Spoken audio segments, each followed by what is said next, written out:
একদিন যে আমি তোমার সাথে হাঁটতে চেয়েছিলাম, তোমার সাথে চিরটা জীবন থাকবো বলে পাশে চেয়েছিলাম, তুমিও প্রতিশ্রুতি দিয়েছিলে। আজ সেই আমি তোমাকে স্পর্শ করে আসা বাতাসকেও ঘৃণা করি। মানুষের অবহেলা আর অবজ্ঞা পেতে পেতে নিজে এতটা কঠোর হয়েছি, এতটা অবহেলা সহ্য করেছি যে আমার ভিতরে আর কোনো সহ্য করার ধারণ ক্ষমতা নেই। যতটুকু ছিল তার সবটুকু বিলিয়ে দিয়েছি।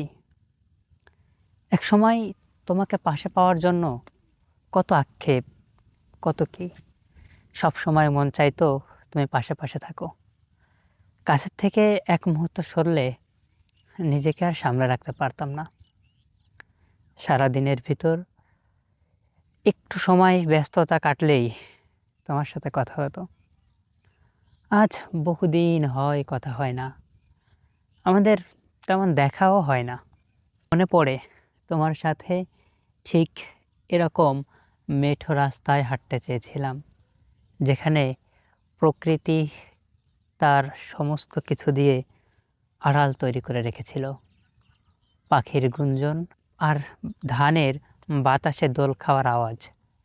এত সুন্দর একটা মুহূর্তে আমি তোমাকে পাশে চেয়েছিলাম, কিন্তু আজ সেই আমি কিনা এতটা বদলে গেছি যে তোমাকে স্পর্শ করে আসা বাতাসকেও এখন ঘৃণা লাগে।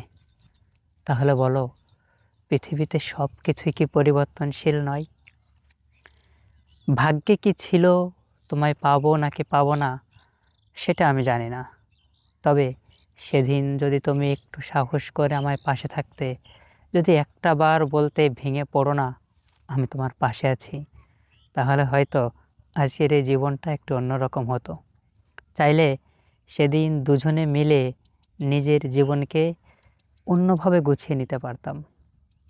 আমাদের একটা সংসার হতো, আমাদের একটা পরিবার হতো।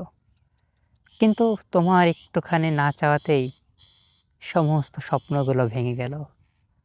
সেই থেকে আমরা দুজন একই পৃথিবীতে বসবাস করি, কিন্তু কেউ কাউকে চিনি না।